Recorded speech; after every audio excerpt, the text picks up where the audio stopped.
혹시 유튜브를 통해서 혹시나 다른 교회 분들이 이 우리 온라인 예배 올해부터 참석하시는 분이 있는 것 같아요, 제 생각에는. 그래서 그런 분들 혹시 있으시다면은 저희 유튜브 실시간은 저희 제가 말씀 전하고 기도하는 것으로 일단 종료됩니다. 그러니까 참 그렇게 알아주시기를 바랍니다. 그래서 온라인으로 참여하시는 분은 제 설교를 끝으로 종료되고요. 현장에서의 성찬은 종료된 후에 저희들끼리 하는 것으로 이렇게 알고 계시면 좋을 것 같습니다. 그래서 온라인으로 보시는 분도 그래도 말씀을 드리는 것이 좋겠다 싶어서 먼저 말씀드립니다. 오늘 여러분과 나눌 말씀 제목이 주여 나의 일상이 십자가의 현장이 되게 하소서입니다. PPT가 오늘 없어요. 이쪽 보지 않으셔도 됩니다. 자연스럽게 눈동자가 이렇게 가시는데요. 오늘 없습니다.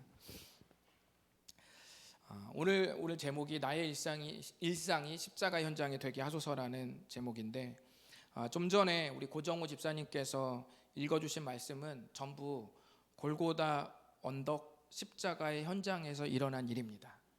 모든 구절이 그 안에서 일어난 일이에요. 저는 이 현장에서 있었던 일들을 나눠보면서 2000년 전에 이미 지나가 버렸던 그 현장이 오늘날 과연 또 필요한가? 그 현장이 오늘날 우리들에게 또 재현되어져야 되는가에 대해서, 그렇다면 그게 왜 그렇게 돼야 되는가, 그래서 좀 말씀을 나눠봤으면 좋겠습니다. 먼저 오늘 이야기 직전의 일들을 좀 말씀을 드리겠습니다. 어제 여러분께도 온라인 예배 같이 참석해 보시면 아시겠지만, 어제는 겟세마네 동산의 이야기를 나눴잖아요, 그렇죠? 그것이 굉장히 심야에 일어난 일이거든요. 저녁 때쯤에는 뭐가 있었냐면 최후의 만찬이 있었죠. 보통 그게 저녁이라서 어떤 성경책에는 그게 금요일이라고도 나오고, 또 어떤 또 연구하신 분은 목요일이라고도 얘기하고, 그래서 아마 이게 성도님들 읽으면서 이게 도대체 목요일날 있었던 일이야, 금요일에 있었던 일이야 헷갈리실 수 있는데, 최후의 만찬은 목요일날 저녁이라서 그 유대인들은 저녁 6시가 하루가 지나가잖아요. 그러니까 아마 어떤 데는 금요일이 표기되어 있고 어떤 데는 목요일날 표기가 되어 있습니다. 어쨌든 우리가 생각할 때 우리의 기준으로는 그 목요일날 다 일어난 일들이에요. 최후의 만찬이 있고 심야에 우리 주님께서 그 달리신 십자가의 사명을 생각하면 주님이 그 길을 걸어 가시겠지만 그게 너무 고되고 고통스럽고 죽을 만큼 정말 기도가 필요한 사명이었기에 겟세마네 동산에서 기도했다는 말씀을 어제 제가 전에 말씀드렸습니다. 이 겟세마네 동산에서 기도하신 예수님은 곧바로 대제사장들의 이 공관, 그렇죠? 집들에 끌려가죠. 근데 유대인들의 최고 의결기관인 산헤드린 공회가, 보통 여러분 이런 공적인 회의는 언제 소집해요? 누구나 모일 수 있는 시간에 소집할 거 아니에요. 상식적인 시간. 그런데 이 시간은 상식적인 시간이 아니죠. 굉장히 이른 새벽이에요. 제가 앞으로 저희 주일 예배는 새벽 3시에 드리도록 하겠습니다. 그럼 우리 교회 부흥하겠어요? 이게 똑같은 거예요. 이게 전혀 상식적이지 않은 그 시간에 회의를 이제 소집을 한 거예요. 공식적인 유대인 최고 의결기관에 해당되는 오늘날 국회의원 같은 사람들, 굉장히 유지들을 전부 그 꼭두 새벽에 전부 급조해서 소집시키고 불법 재판을 벌이는 장면이 바로 여러분이 오늘 보신 그 말씀 안에 들어있다고 생각하시면 됩니다. 바로 그 직전에 있다고 생각하시면 됩니다. 급조해서 이 서로 증거들을 짜고 치는 고스톱처럼 증거들을 막 수집은 하긴 했는데, 이게 정교하지가 않으니까 어때요? 거짓 증언들이 맞을 리가 없죠. 그러니까 여기는 막 3시라고 그러긴 4시라고 그러고, 여기 이렇게 말했다고 그러긴 저렇게 말했다고 하니까 이 종교 지도자들이 예수님을 이 불법적으로 재판해서 이 사형 판결을 해야 되는데 증언들이 맞지 않죠. 그럼에도 불구하고 이 종교 지도자들은 예수님을 포박해서 결국 어디까지 보내냐면 로마 총독 빌라도의 법정으로까지 끌고 갑니다. 베드로와 제자들 뭐라고 했죠? 끝까지 지키겠다 그랬죠. 주를 위해 죽기까지 내가 하겠다, 감당하겠다고 했죠. 죽는 일은 있어도 부인할 일은 없다고 말했죠. 하지만 지금 어디가 있습니까? 전부 달아났습니다. 그리고 빌라도는 이 자기의 법정에 끌려온 예수님을 딱 보고 죄 없음을 알고 있었어요. 왜냐하면 몇 번 신문에 보니까 별로 사형이 아니더라도 어떤 형을 줄 만한 제목이 없었죠. 그럼에도 불구하고 자신의 이권을 생각해서 정치적 성경 보면 밀란이 날까 하고 이렇게 돼 있거든요. 그러니까 밀란이 일어날, 그러면 자기에게 정치적 이 업적에 도움이 되지 않잖아요. 그래서 자신의 이권을 생각해서 예수님의 십자가형을 허락해 줍니다. 마치 너희들의 책임인 것 마냥. 인계된 예수님은 군병들에게 온갖 모욕을 추가적으로 당하고 마침내 예수님은 십자가를 지고 골고다 언덕에 섰습니다. 침뱉음, 또 모욕적인 따귀, 옷벗김, 채찍질, 그다음에 가시관, 갈대로 머리를 툭툭 쳐대는 장난질, 그다음에 희롱, 거기에 제자들의 배신까지. 여러분, 이 중에서 단 한 가지라도 여러분이 교회에서 경험해 보신다면 어떻겠어요? 제 생각엔 교회에 남아있을 사람 없습니다. 제가 여러분의 따귀를 때렸다 생각해 보십시오. 제가 여러분을 앞에다 두고 조롱했다고 생각해 보세요. 그걸 견딜 만한 사람이 과연 있을까요? 예수님은 이 모든 것들을 다 당하셨어요. 왜 예수님이 그런 대우를 받아야 됩니까? 어떤 분은 이런 성경 구절들을 읽으면서 막 답답해요. 저런 잔인한 놈들 막 그러면서 내 당장 그 시대에 있었으면 내가 그냥 다 해결했을 거라고 막 이렇게 얘기하는데, 우리는 알고 있습니다. 예수님께서 왜 그런 고통 당하셨죠? 그렇게 분해하는 바로 당신을 위해서 예수님 이렇게 당하신 겁니다. 그 사람들이 했지만 또 오늘날 나의 죄 때문에 예수님께서 그렇게 고통을 당하신 겁니다. 그 사실을 알면 마냥 분노하고 억울해하는 게 아니라 내 가슴을 쳐야죠. 그게 바로 나 때문이라는 것이죠. 이렇게 온갖 수모를 당하고 골고다 언덕에 서서 처형이 시작된 시간이 오전 9시입니다. 오전 9시가 되자 예수님은 십자가에 못 박혀 장대에 높이 달리십니다. 장대 위에는 패가 하나 쓰여져 있는데 유대인의 왕이라는 조롱 섞인 죄패가 붙어 있습니다. 자, 이제 오늘 본문에서 십자가의 이 현장, 매달려 있는 예수님의 이 현장 속에서 그 현장 주위에서 어떤 말들이 오고 갔는지 한번 좀 보시면 좋을 것 같습니다. 먼저 성경을 보면 이 도성에 드나드는 사람들이 있습니다. 예루살렘 성밖 쪽에 서편인가요? 그쪽에 보면은 겟세마네 동산이 있거든요. 근데 거기에 보면 성을 드나드는 사람들이 그 언덕을 볼 수가 있죠. 그래서 먼저 처음에는 이 예루살렘 도성을 드나드는 사람들이 먼저 예수님을 보고 조롱합니다. 46년이나 짓고 있는 성전을 헐어버리고 사흘 만에 짓는다던 이놈, 네가 만일 하나님의 아들이라면 너부터 구원하고 십자가에서 내려와 보거라. 어떤 학자는 이렇게 했더라고요. 성전을 헐어버리고 사흘 만에 짓는다던 이 사이비 자식, 이렇게 얘기한 거나 똑같다 이렇게 말했다고 하더라고요. 그 말을 듣더니 이제 종교 지도자들도 이제 거들고 같이 조롱합니다. 뭐라고 말합니까? 이 사람이 그 다른 사람은 그렇게 잘도 구원해 주면서 정작 자기는 저 꼴로 있다. 저 사람이 이스라엘의 왕이라지? 그럼 지금 십자가에서 내려오라 그래. 그럼 우리가 믿을 수 있을걸? 아니면 평소에 그렇게도 하나님을 믿는다고 했으니 하나님께 구해달라 그래. 자기가 하나님의 아들이라고 그렇게 떠벌리고 다니더니 이제 한번 그 힘을 이때 쓸 때가 아닌가, 막 이렇게 말하면서 41절 42절에 그렇게 예수님을 조롱했습니다. 그 비웃는 소리가 함께 뒤섞여서 십자가의 현장에 있는 그 인근의 공기들을 막 울린 거죠. 그 비난의 소리들, 조롱 섞인 소리들. 거기에 보면 함께 매달린 강도들도 예수님을 욕했습니다. 누가복음에 보면 그 중에 한 사람은 예수님의 그 고난을 인정해 드렸죠. 그 당신은 죄가 없는데 그 고난을 당했다고 말하고 있는데, 어쨌든 여기서는 그냥 남은 한 사람 강도까지 싸잡아서 예수님을 비난했다라고 좀 이렇게 뭉뚱그려서 표현을 했습니다. 이런 소리들이 막 십자가 현장에 난무해요. 상상해 보세요.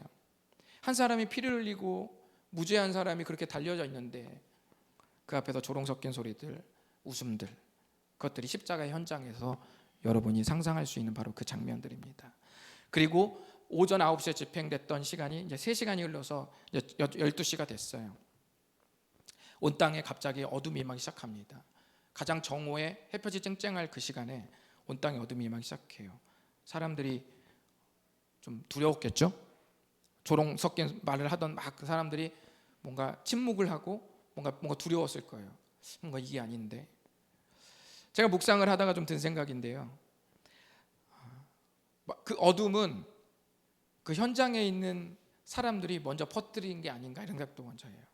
진짜 어둠은 뭐예요? 물리적인 어둠이 아니라 우리 안에 있는 어둠이죠. 성경에서 어둠의 이미지를 많이 사용하는데 성경의 어둠은 죽음과 죄, 심판을 의미할 때 많이 쓰거든요.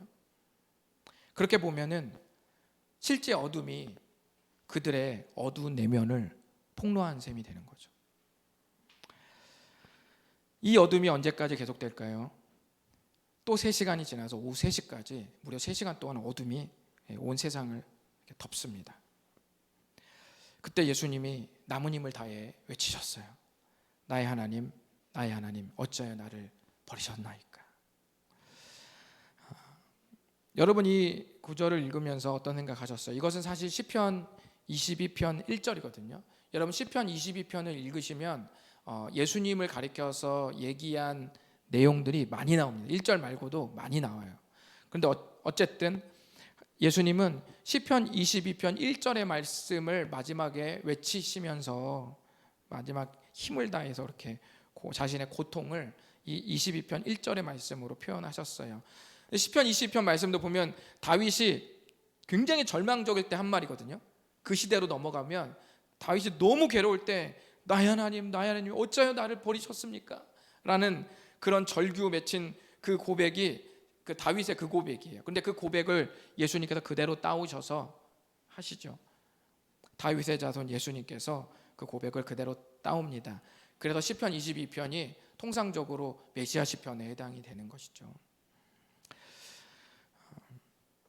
예수님은 그 순간 모든 사람의 죄를 짊어질 희생 제물로서 십자가에 매달렸기에 그때는 영광의 주님, 무죄하신 주님으로서 매달린 게 아니라 모든 사람의 죄, 지금 앉아 계신 모든 여러분 한 분 한 분, 제가 보기에 다 너무너무 좋은 분들이지만 그러나 여러분들이 하나님의 자녀가 되기 전에 여러분의 그 내면에 있던 정말 그 원죄와 그 살면서 지었던 수많은 그 죄들, 그 모든 죄를 다 지고 지금은 장대 위에 주님이 십자가에 매달려 계신 겁니다. 그래서 하나님 아버지에게 희생제물로서 완전히 찢겨지고 아버지와 분리되는 이 엄청난 절망을 바로 이 고백으로 시편 22편 1절로 표현한 것이죠.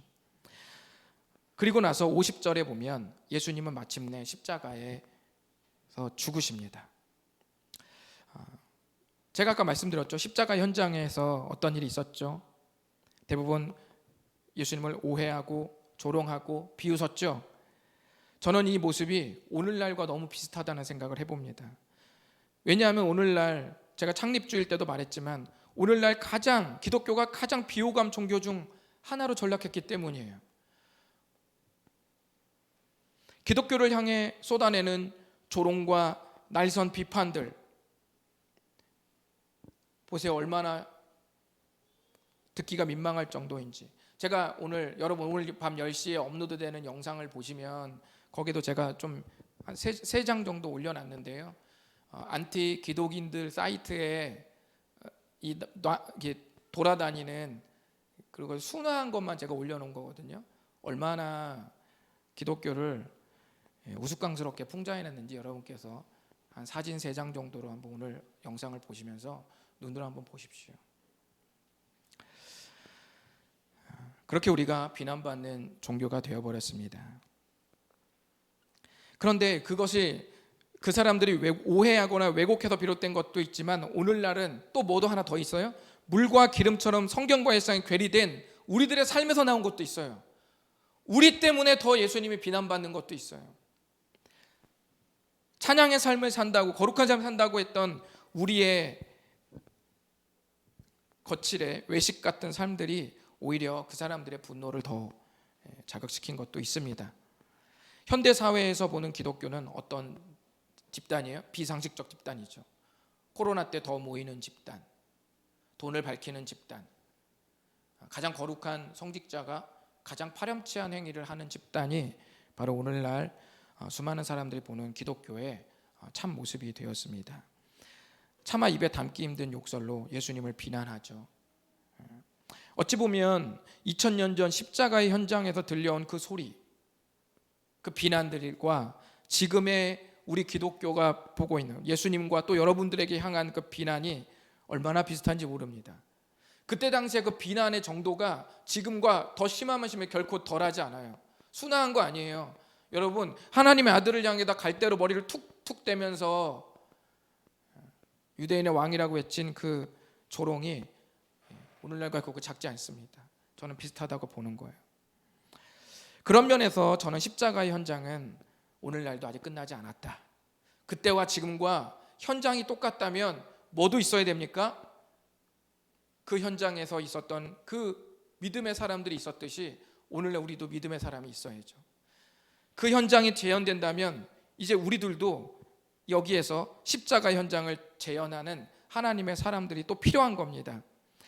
오늘날 많은 사람들이 이제 예수님을 잘 안 믿는다고 생각해요. 이제는 복음 전에도 예수님 잘 안 믿는다. 이제 십자가는 그냥 목걸이에 거는 그냥 그런 종교 상품에 불과하다. 아무 능력 없다라고 생각을 하실 수 있습니다. 그러나 제가 말씀드리지 않은 성경 구절 하나가 있어요. 오늘 고종 목사님이 읽으신 그 본문 밖에 성경 구절 하나가 있습니다. 54절에 보면 십자가의 처형 장면을 자세하게 지켜본 한 사람이 더 있습니다. 그 사람이 누구일까요? 무명의 백부장이에요. 로마의 장교. 100명 정도면 나름 하급 장교죠. 그는 어디서부터 함께 했냐면 예수님이 빌라도의 법정에서 재판받는 때부터 십자가에 달리셔서 장대에 높이 오를 때 신음하던 그 모든 장면들, 그리고 오후 3시까지 매달려 계시다가 엘리 엘리 라마 사박단이라고 외치시면서 운명하시는, 죽으시는 그 모든 장면까지 이 로마 백부장은 철저하게 그리스도인의 눈이 아니라 비그리스도인의 눈으로 철저하게 몇 시간을 다 지켜봤습니다. 이 백부장이 이 모든 장면을 아주 자세하게 지켜보고 마침내 최종 결론을 내립니다. 뭐라고 내립니까? 이는 진실로 하나님의 아들이었도다. 여러분, 그런 거예요. 현장에는 대부분 조롱하고 비웃는 자들로 즐비했지만 백부장과 같이 진짜 고백을 하는 사람들도 있는 거예요. 십자가 현장에서 다 조롱하는 사람만 있는 거 아니에요. 여러분이 복음 전했을 때 100명이면 한 99명은 안 믿었으니 이제 100번째 사람도 안 믿겠지. 그리고 대부분 얘기하면 싫어하죠. 그러니까 이제는 그런 일이 안 일어나겠지? 아니요. 그 거친 조롱과 비웃는 그 날선 비판의 그 틈바구니 속에서 몇 사람은 이는 진실로 하나님의 아들이었도다. 여러분, 이 고백이 오늘날로 말하면 구원받은 거의 고백과 똑같은 고백이에요. 감히 어떻게 이 시대에 하나님의 아들이라고 합니까? 여러분, 이 시대에 하나님의 아들이 누군지 아세요? 제가 로마 법정 그 재판 성전에서 있었던 일 말씀드렸죠. 가이사의 것은 가이사에게, 하나님의 것은 하나님에게 할 때 그 동전에 뭐가 있었다고 그랬어요? 그죠? 신령한 또는 거룩한 또는 신적인 아들 티베리우스 가이사 적혀 있다고 했잖아요. 감히 로마의 군병이 그 입에서 예수님을 보면서, 그것도 십자가에 달린 죄인을 보면서 이는 진짜 하나님의 아들이구나, 끝나는 거예요. 근데 그 고백을 남겼다는 것은 오늘날로 말하면 아주 명확한 구원의 고백의 간증과도 결코 그 가치가 낮지 않습니다. 우리는 그 소수를 찾아야 하고 또 우리가 그 소수가 되어야 될 줄 믿습니다. 십자가의 현장은 죄가 극렬하게 저항하는 모습도 있지만 십자가 현장이 뿜어내는 그 역사로 인해서 들을 귀가 있는 사람이 있어요. 그 볼 줄 아는 그 눈이 가진 사람들이 있어요. 갈망하고 메말라던 사람이 비로소 그 십자가의 장면 속에서 그 영적인 갈망을 해소하는 사람들이 있다고요. 그게 겉으로 드러나지 않을 뿐 우리는 그런 사람들이 있음을 오늘날도 믿어야 됩니다. 오늘날도 반드시 그런 역사가 있는 거예요. 그래서 오늘날도 십자가의 현장이 필요한 겁니다. 그럼 오늘날은 십자가 현장이 어떻게 됩니까? 이제 예수님은 2000년 전 십자가에서 죽으시고 3일 만에 다시 살아나셔서 하나님과 함께 올라가셨어요. 그렇죠? 하나님과 함께 계십니다. 이제는 예수님이 육체로 계신 시대는 끝났어요. 종료됐습니다. 이제 육체로 계신 예수님 못 봐요. 그러면 어떻게 돼요? 우리가 모든 사람들이 만나게 될 십자가의 현장이 되어야 되는 거예요. 왜냐하면 주님이 우리 안에 누가 함께 하신다고 했어요? 성령께서 함께 하신다고 했잖아요. 그런데 성령님의 별명이 뭡니까? 예수의 영이에요. 사도 바울이 2차 선교행 갈 때 동쪽으로 가려는데 성령이 막았죠? 성령이 막아서 서쪽으로 갔잖아요. 유럽 쪽으로 갔거든요. 근데 그때 성령이 막았다라고 안 그러고 뭐라고 표현된지 아세요? 예수의 영이 막았다 이렇게 돼 있어요. 우리 안에 바로 그 예수의 영, 성령 하나님께서 함께 하셔서 우리가 가는 곳이 십자가의 현장이 되는 거예요. 거기서 우리는 조롱하는 사람의 부류의 삶을 살 수도 있고 백부장처럼 진실로 하나님의 아들이었도다라고 고백을 일으킬 만한 현장을 우리가 만들 수도 있습니다. 그 선택은 누구의 것입니까? 여러분의 것이에요. 현장을 여러분이 만드는 거예요.